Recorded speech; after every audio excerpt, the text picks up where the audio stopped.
ಆಗ್ಬಿಟ್ಟಿದೆ. ಅಪಾಯದ ಮಟ್ಟದಲ್ಲಿ ನದಿಗಳು ತುಂಬಿ ಹರಿತಾ ಇದೆ.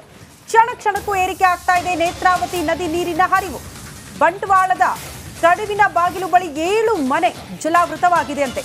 ನದಿ ತೀರದ ಜನರಿಗೆ ಮನೆಗಳು ಕುಸಿಯುವ ಭೀತಿ ಆವರಿಸಿಬಿಟ್ಟಿದೆ. ಹಾಗಾಗಿ ಸಹಜವಾಗಿ ಇಂಥ ಪರಿಸ್ಥಿತಿ ಬಂದಾಗ ಜಿಲ್ಲಾಡಳಿತನೇ ಅಲರ್ಟ್ ಆಗ್ಬಿಡುತ್ತೆ. ಅವ್ರಿಗೆ ಅಲರ್ಟ್ನೆಸ್ ಕೊಡ್ತಾರೆ, ನೀವು ಬೇರೆಡೆಗೆ ಶಿಫ್ಟ್ ಆಗಿ ಸುರಕ್ಷಿತ ಪ್ರದೇಶಗಳಿಗೆ ಹೊರಡಿ ಅಂತ ಇಲ್ಲ. ಬಹುತೇಕ ಕಡೆ ಕಾಳಜಿ ಕೇಂದ್ರಗಳನ್ನ ತೆರೆಯುವ ಮೂಲಕ ಅವ್ರನ್ನ ಶಿಫ್ಟ್ ಮಾಡ್ತಾರೆ. ಸೊ ಅಂತ ಪರಿಸ್ಥಿತಿ ಕಾಣಿಸ್ತಾ ಇದೆ. ಕಾರಣ 7 ಮನೆ ಸಂಪೂರ್ಣ ಜಲಾವೃತ ಆಗಿದೆ. ಬಹುತೇಕ ಮನೆಗಳು ಕೂಡ ಈಗ ಕುಸಿಯುವ ಭೀತಿ ಇದೆ ಅಂತೆ.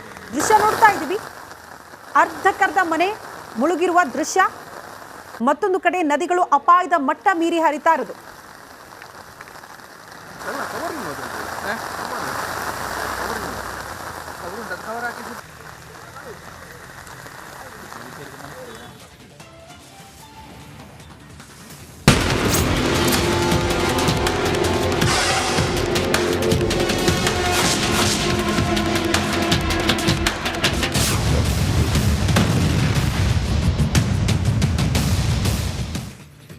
ಡೆವಿಲ್ ಗ್ಯಾಂಗ್ನಿಂದ ರೇಣುಕಾಸ್ವಾಮಿ ಕೊಲೆ ವಿಚಾರಕ್ಕೆ ಸಂಬಂಧಪಟ್ಟಂತೆ ಪೊಲೀಸರಿಂದ ಕೊಲೆ ಕೇಸ್ ತನಿಖೆ ಚುರುಕುಗೊಂಡಿದೆ.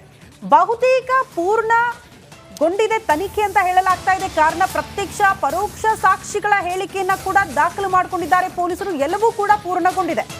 ಈಗ ಮೆಡಿಕಲ್ ರಿಪೋರ್ಟ್ಗಾಗಿ ಪೊಲೀಸರು ಕಾಯ್ತಾ ಇದ್ದಾರೆ. ಮೆಡಿಕಲ್ ರಿಪೋರ್ಟ್ ಕೂಡ ಕೈ ಸೇರ್ಬಿಟ್ರೆ ಶೀಘ್ರವೇ ಚಾರ್ಜ್ ಶೀಟ್ ಸಲ್ಲಿಕೆ ಆಗಬಹುದು ಅನ್ನುವಂಥ ನಿರೀಕ್ಷೆ. ಶೀಘ್ರವೇ ವರದಿ ಕೊಡುವಂತೆ ಪೊಲೀಸರು ಕೂಡ ಮನವಿ ಮಾಡಿಕೊಂಡಿದ್ದಾರಂತೆ. ಮೆಡಿಕಲ್ ರಿಪೋರ್ಟ್ ವಿಕ್ಟೋರಿಯಾ ಆಸ್ಪತ್ರೆ ಅಧಿಕಾರಿಗಳಲ್ಲಿ ಪೊಲೀಸರ ಮನವಿ.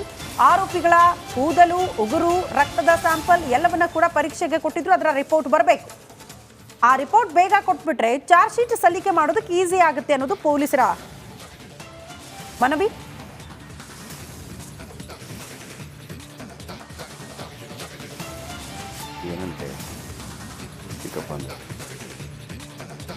ನಟ ದರ್ಶನ್ ಮನೆ ಊಟ ಬೇಕು ಅಂತ ಗೋಗರಿತಿದ್ದಾರೆ. ಮೊದಲು ಹೈಕೋರ್ಟ್ಗೆ ಹೋದ್ರು, ನಂತರ ಮ್ಯಾಜಿಸ್ಟ್ರೇಟ್ ಕೋರ್ಟ್ಗೆ ಬಂದ್ರು. ಅಲ್ಲಿ ಅರ್ಜಿ ವಜಾ ಆಯ್ತು. ಈಗ ಹೈಕೋರ್ಟ್ ಮೆಟ್ಟಿಲೇರಿದ್ರು. ಬಟ್ ಈಗ ಸ್ವತಃ ನಟ ದರ್ಶನ್ ಅವರೇ ಒಂದು ಪತ್ರ ಬರೆದಿದ್ದಾರಂತೆ. ಇಲ್ಲ, ನನಗೆ ಮನೆ ಊಟ ಬೇಕು, ಯಾಕಾಗಬೇಕು ಅನ್ನೋದನ್ನ ಕಾರಣ ಕೂಡ ತಿಳಿಸಿದ್ದಾರಂತೆ. ಆ ಕುರಿತ ಒಂದು ರಿಪೋರ್ಟ್ ಇಲ್ಲಿದೆ ನೋಡಿ.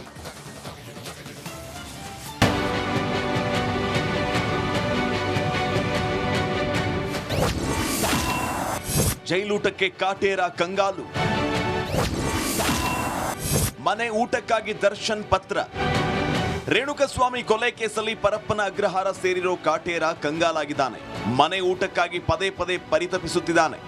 ಒಂದೇ ಸಮನೆ ಮನೆ ಊಟವೇ ಬೇಕು ಅಂತ ದಾಸ ದುಂಬಾಲು ಬಿದ್ದಿದ್ದಾನೆ. ಮನೆ ಊಟವೇ ಬೇಕು ಅಂತ ಜೈಲಾಧಿಕಾರಿ ಮ್ಯಾಜಿಸ್ಟ್ರೇಟ್ ಕೋರ್ಟ್ಗೆ ದಾಸ ಪತ್ರ ಬರೆದಿದ್ದಾನೆ. ಪೌಷ್ಟಿಕಾಂಶದ ಊಟಕ್ಕಾಗಿ 3 ಪುಟಗಳ ಲೆಟರ್ ಅನ್ನ ದರ್ಶನ್ ಬರೆದು ಮನವಿಯನ್ನ ಮಾಡಿದ್ದಾನೆ. ಹಾಗಾದ್ರೆ ದರ್ಶನ್ ಬರೆದ ಪತ್ರದಲ್ಲಿ ಇರೋದೇನು ಅನ್ನೋದನ್ನ ನೋಡೋದಾದ್ರೆ, ಮುಖ್ಯ ವೈದ್ಯಾಧಿಕಾರಿಗಳು ಕೇಂದ್ರ ಕಾರಾಗೃಹ. ವಿಷಯ ಎಕ್ಸ್ಟ್ರಾ ಪ್ರೋಟೀನ್ ಡಯಟ್ ನೀಡುವ ಬಗ್ಗೆ. ಈ ಮೇಲ್ಕಂಡ ವಿಷಯಕ್ಕೆ ಸಂಬಂಧಪಟ್ಟಂತೆ ವಿಚಾರಣಾ ಬಂದಿ ಸಂಖ್ಯೆ 6106. ದರ್ಶನ್ ಎಸ್ ಆದ ನಾನು ಬೆಂಗಳೂರು ಕೇಂದ್ರ ಕಾರಾಗೃಹದಲ್ಲಿ ವಿಚಾರಣಾ ಬಂದಿಯಾಗಿರುತ್ತೇನೆ. ಕಳೆದ 3 ತಿಂಗಳ ಹಿಂದೆ ನನಗೆ ಮೂಳೆ ಸಂಬಂಧ ಶಸ್ತ್ರಚಿಕಿತ್ಸೆ ಆಗಿರುತ್ತೆ.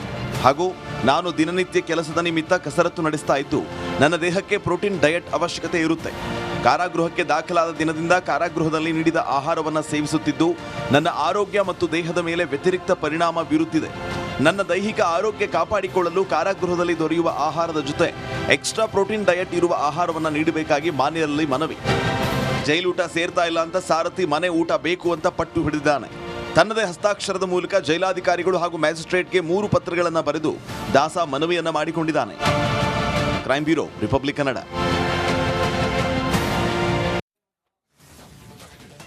ಅಜಯ್ ಈ ವಿಚಾರಕ್ಕೆ ಸಂಬಂಧಪಟ್ಟಂತೆ ನೇರ ಸಂಪರ್ಕದಲ್ಲಿ ಜಾಯಿನ್ ಆಗ್ತಿದ್ದಾರೆ. ಅಜಯ್, ಈಗ ನಟ ದರ್ಶನ್ ಅವರು ಪತ್ರದ ಮೂಲಕ ಮನವಿ ಮಾಡಿಕೊಂಡಿದ್ದಾರೆ ಅಂದ್ರೆ ಎಷ್ಟರ ಮಟ್ಟಿಗೆ ಇದಕ್ಕೆ ಇಂಪಾರ್ಟೆನ್ಸ್ ಸಿಗಬಹುದು? ಮೊದಲೇ ಯಾಕೆ ಈ ಕೆಲಸ ಮಾಡಲಿಲ್ಲ ಅನ್ನೋದು ಬಹುತೇಕರ ಪ್ರಶ್ನೆ. ಲಾಯರ್ಗಳು ಓವರ್ ಸ್ಮಾರ್ಟ್ ಮಾಡಿದ್ರು. ಈಗ ಲಾಯರ್ ಚೇಂಜ್ ಖಂಡಿತವಾಗ್ಲೂ ಶ್ರುತಿ ಆಗ್ಬಿಟ್ರಲ್ಲ. ಈಗಾಗಲೇ ಏನೋ ಪತ್ರವನ್ನು ಸಹ ಬರೆದಿರುವಂಥದ್ದು. ಆದರೂ ಕೂಡ ಇಲ್ಲಿ ಯಾವುದೇ ರೀತಿಯಾಗಿ ಇವತ್ತು ಅವರ ಪರವಾಗಿ ಏನು ಅವಕಾಶ ಸಿಗತ್ತೆ ಅನ್ನೋದಕ್ಕೂ ಕೂಡ ಹೇಳೋದಕ್ಕೆ ಆಗೋದಿಲ್ಲ. ಯಾಕಂತಂದ್ರೆ ಯಾವುದೇ ರೀತಿಯಾಗಿ ಅಂದರೆ ಪ್ರತಿಯೊಬ್ಬರಿಗೂ ಕೂಡ ಆಗ ಕೊಡ್ತಾ ಹೋಗಬೇಕಾಗತ್ತೆ ಪರ್ಮಿಷನ್ ಅನ್ನ. ಸೊ ಹೀಗಾಗಿ ನ್ಯಾಯಾಲಯ ಕೂಡ ಇವತ್ತು ಬಹುತೇಕವಾಗಿ ಅದನ್ನ ಪರಿಗಣಿಸಲ್ಲ ಅಂತಾನೆ ಹೇಳಲಾಗ್ತಿರುವಂಥದ್ದು. ಸ್ವತಃ ಈಗ ದರ್ಶನ್ ಅವರು ಕೂಡ ಈಗಾಗಲೇ ಪತ್ರವನ್ನು ಸಹ ಬರೆದಿರುವಂಥದ್ದು. ಹೀಗಿದ್ರೂ ಕೂಡ ಅಂದರೆ ಅಲ್ಲಿರೋ ಜೈಲಿನ ಅಧಿಕಾರಿಗಳು ಕೂಡ ಈಗಾಗಲೇ ರಿಪೋರ್ಟನ್ನು ಕೂಡ ಮ್ಯಾಜಿಸ್ಟ್ರೇಟ್ ಕೋರ್ಟ್ಗೂ ಕೂಡ ಸಲ್ಲಿಸಿರುವಂಥದ್ದು. ಆ ಒಂದು ರಿಪೋರ್ಟನ್ನು ಕೂಡ ಈಗಾಗಲೇ ಹೈಕೋರ್ಟು ಕೂಡ ಪರಿಶೀಲನೆಯನ್ನು ಮಾಡುತ್ತೆ. ಇನ್ ಕೇಸ್ ಏನಾದ್ರು ಅಗತ್ಯ ಇದ್ದಲ್ಲಿ, ಆರೋಗ್ಯ ಸಮಸ್ಯೆ ಇದ್ದಲ್ಲಿ ಆ ಒಂದು ರಿಪೋರ್ಟನ್ನು ಕೂಡ ಕೊಡಬೇಕಾಗತ್ತೆ. ಆ ಒಂದು ರಿಪೋರ್ಟ್ ಎಲ್ಲ ಕೊಟ್ಟ ನಂತರದಲ್ಲಿ ಹಿರಿಯ ಅಧಿಕಾರಿಗಳ ಗಮನಕ್ಕೆ ತಂದು ಅವರಿಂದ ಒಂದು ವರದಿಯನ್ನು ಸಹ ಕೇಳುವಂಥ ಸಾಧ್ಯತೆ ಇರುತ್ತೆ. ಆ ವರದಿಯನ್ನು ಎಲ್ಲವನ್ನೂ ಕೂಡ ಕೋರ್ಟ್ ಪರಿಶೀಲನೆಯನ್ನು ಮಾಡುತ್ತೆ. ಒಂದು ವೇಳೆ ಇಲ್ಲ ಇವರಿಗೆ ಏನು ಮನೆ ಊಟ ಕೊಡಲೇಬೇಕು ಅನ್ನೋ ಒಂದು ಅವಶ್ಯಕತೆ ಇದ್ದಲ್ಲಿ ಮಾತ್ರ ಅಲ್ಲಿ ಕೊಡುತ್ತೆ. ಬಹುತೇಕವಾಗಿ ಇವತ್ತು ಕೂಡ ಅವರಿಗೆ ಮನೆ ಊಟ ನಿರಾಕರಣೆ ಆಗುವಂಥ ಎಲ್ಲ ಸಾಧ್ಯತೆಗಳು ಕೂಡ ಹೆಚ್ಚಾಗಿರುವಂಥದ್ದು. ಶ್ರುತಿ, ಧನ್ಯವಾದಗಳು ತಮ್ಮೆಲ್ಲ ಮಾಹಿತಿಗೆ.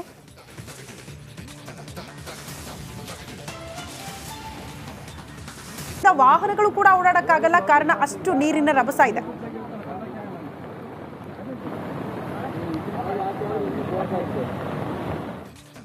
ರಾಜ್ಯಾದ್ಯಂತ ವರುಣಾರ್ಭಟ ಜೋರಾಗಿರೋದ್ರಿಂದ ಹಲವೆಡೆ ಪ್ರವಾಹ ಉಂಟಾಗ್ಬಿಟ್ಟಿದೆ. ಹಾಸನದಲ್ಲಿ ಮಳೆ ಅಬ್ಬರವಿದ್ದು ಶಿರಾಡಿ ಘಾಟ್ ಬಳಿಕ ಅಂದ್ರೆ ಆ ಬಳಿ ಗುಡ್ಡ ಕುಸಿತ ಆಗ್ಬಿಟ್ಟಿದೆ. ಇದಕ್ಕೆ ಎತ್ತಿನಹೊಳೆ ಯೋಜನೆಯೇ ಕಾರಣ ಅಂತ ಕೂಡ ಹೇಳಲಾಗ್ತಾ ಇದೆ. ಈ ಕುರಿತ ಒಂದು ರಿಪೋರ್ಟ್ ಇಲ್ಲಿದೆ ನೋಡಿ.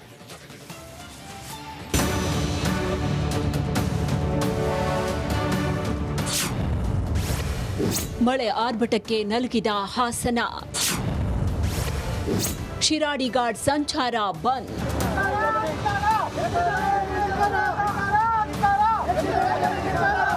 ಎಲ್ ನೋಡಿದ್ರೂ ನೀರಿನ ಆರ್ಭಟ, ಪ್ರವಾಹ, ಹಲವೆಡೆ ಭಾರೀ ಅವಾಂತರ.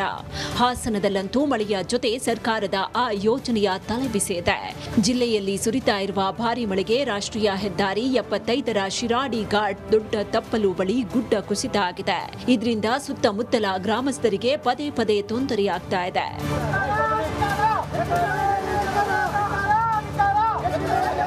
ಸರ್ಕಾರದ ಎತ್ತಿನಹೊಳೆ ಯೋಜನೆಯಿಂದ ಶಿರಾಡಿ ಘಾಟ್ ಬಳಿ ಗುಡ್ಡ ಕುಸಿದಿದ್ದು ಸಂಚಾರ ಸಂಪೂರ್ಣ ಬಂದ್ ಆಗಿದೆ.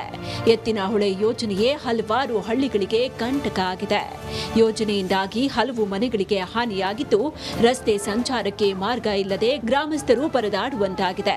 ಇದಕ್ಕೆ ಸ್ಥಳೀಯರು ಆಕ್ರೋಶ ಹೊರಹಾಕ್ತಿದ್ದಾರೆ. ನಾವು ನಮ್ಮ ರೋಡಿಗೋಸ್ಕರ ಜೈಲಿಗೆ ಹೋಗಕ್ಕೂ ಸಿದ್ಧ. ಅವ್ರ ಮೇಲಧಿಕಾರಿಗಳು ಬಂದು ನಮಗೆ ಇಲ್ಲೊಂದು ಸುತ್ತಮುತ್ತ 30 ಹಳ್ಳಿ ಸೇರುತ್ತೆ.